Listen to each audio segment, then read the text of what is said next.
Welcome back. Much has been made of the fact that 4 years ago, Bill Thomson only lost to Michael Bloomberg by 4 points. But the nagging question about Thompson is, does he really have the passion to be mayor of New York City? A job which has been described as the second toughest in America behind only the President of the United States. I remember poll numbers that were out with a week to go that had me down by 15 points and growing. I remember pollsters who were sitting there talking about it's going to be a blowout. Meanwhile, we were looking at something entirely different. And the people. Did you honestly know it was going to be as close as it was in election night? Absolutely. As a matter of fact, we put our pollster on the phone a week out to try and let the media understand this was an election that was based on turnout and that people should come out and vote. It was between a week out. It was somewhere between 3 and 6 points. And you tried to make people aware of that. You tried to make the press aware of that. So I ran all along, not to make a statement. I ran to win that election and also to try and take the city in a different direction. Andrew, remember how much 4 years ago we were freaking out by how close the thing was and nobody saw the thing coming? All right. To that end, I want to get into one of the biggest issues. We've been covering it. Dominic has been down in Lower New York at the courthouse over the issue of stop and frisk. And there was a panel that you sat on recently where the issue was brought up again. One of the challengers in the primary, Mr. Liu, he had a direct challenge for you. Let's play the clip for everybody. I'm the one who has to worry about my son being stopped and frisked. I'm the one who has to worry about my son being shot in the street of New York. I'm the one who has to worry because when I grew up, it was a very different situation. I'm concerned about my son also being shot by somebody who's a member of a gang in the streets. I'm worried about my son being mugged in the street of New York City. And at the same point, I don't have to sacrifice his constitutional rights to make sure he is safe. Tell us how you really feel. But to that end, that came after John Liu challenged you to eliminate the policy altogether of stop and frisk. And after we saw the 5 millionth stop, right, Dominic? You said, I want to change it, but I don't want to get rid of it entirely. Why keep it around at all? Because you don't want to take away useful policing tools. What we've seen in the city of New York, where you had 2 years ago 700,000 young men, most of them black and Hispanic, who were stopped, and they were innocent.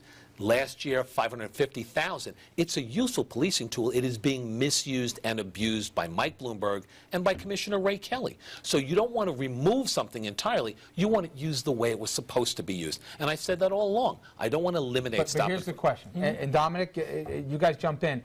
I still haven't heard anybody explain if there's so much discretion in the policy, how it doesn't inevitably lead to abuse. Let's say even they get rid of the quota program. You're still going to have one cop that's going to use it the way that it was intended. You're going to have another cop that's not going to, and then you're going to have the problems that we see right now. How can you have it both ways? Sure. But now we're back into training. You're back into correct oversight. You're back into taking those performance goals off the table. So there shouldn't be those goals that are attached to stop and frisk.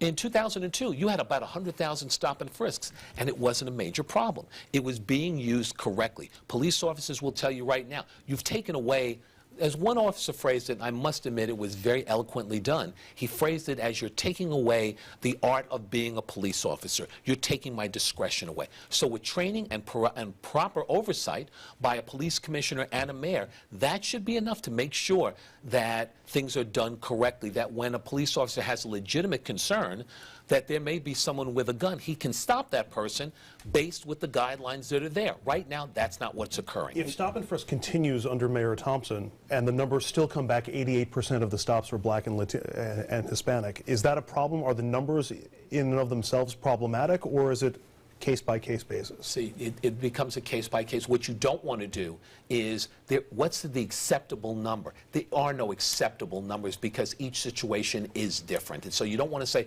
what's the proper number of stop and frisks? There isn't.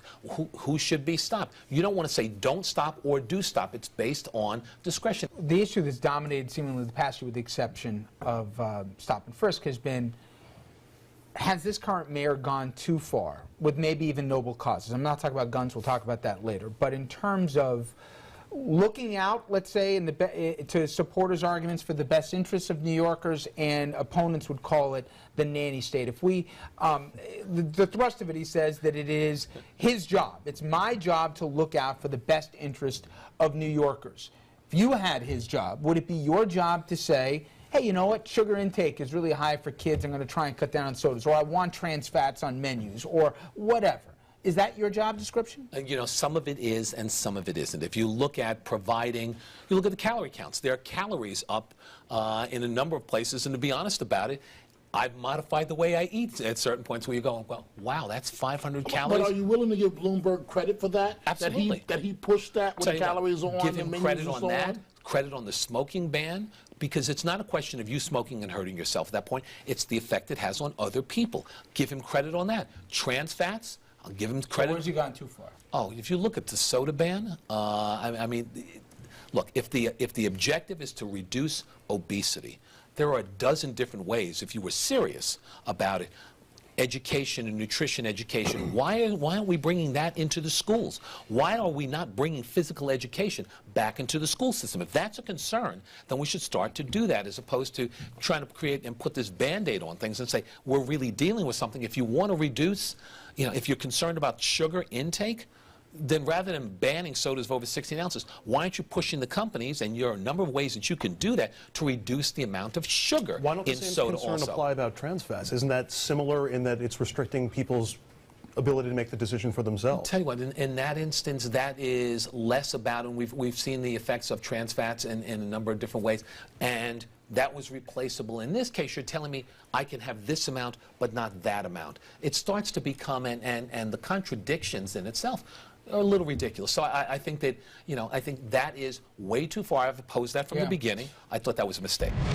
That was former City Controller Bill Thomson. Other major Democrats in the race for mayor are the current City Controller John Liu and Public Advocate Bill de Blasio. We will meet them tonight as well. And hey, what about the Republican candidates? Billionaire John Catsimatidis and former head of the MTA Joe Lhota.